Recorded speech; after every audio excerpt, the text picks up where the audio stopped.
ladies. Today we're on day 4 of Soft Girl, Sharp Mind. And for those who don't know me, my name is Danielle. I'm the author of the self-help workbook slash ebook that I created for intuitive, soft-hearted women like myself that are just completely tired of being targeted because we move with grace in this world.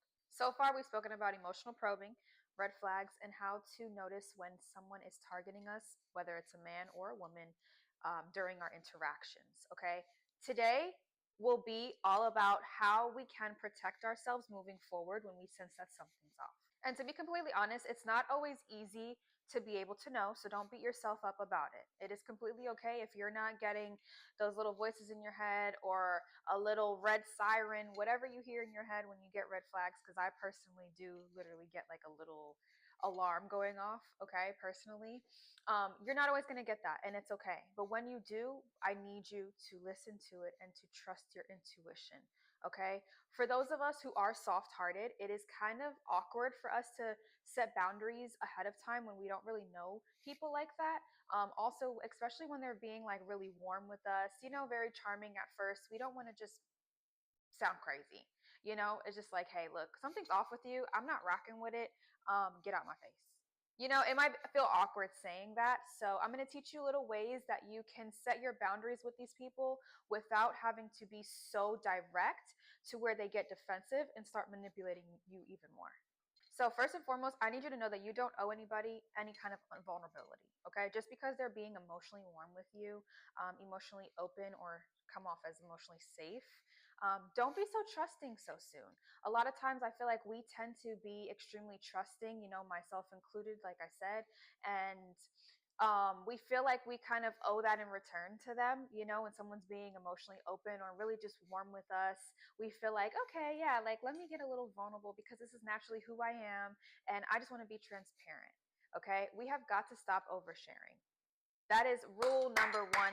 Stop oversharing.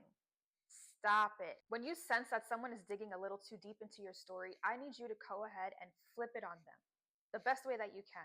If you notice that they're kind of getting a little too deep, a little too personal, about, or even just causing you to, like I said, be vulnerable because it's a natural instinct that we have.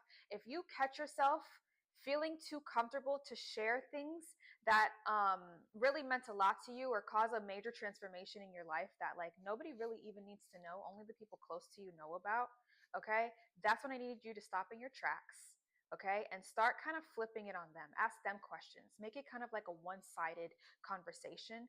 And most of the time, I'm going to be honest, they're probably not going to even recognize that it's one-sided because, I mean, when their intentions are to obviously suck from you, um, literally suck energy from you, they're not really going to notice like, hey, I'm not really pouring back into her. I'm not really like learning more about her or this person in general. They're not going to notice. I guarantee you that.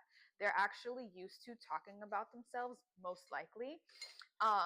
So it'll be kind of like a natural thing. But yeah, main thing to set boundaries in these early stages is to not overshare and get more out of them than they're getting out of you in these interactions. That's like the main way that you can do that, to really like kind of take a step back and you scope them out. If you see that they're studying you, you flip it around. You study them instead, because you have nothing to prove.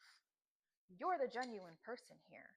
You need to scope these people out because it's rare nowadays for people like us to be roaming around this earth, all jokes aside.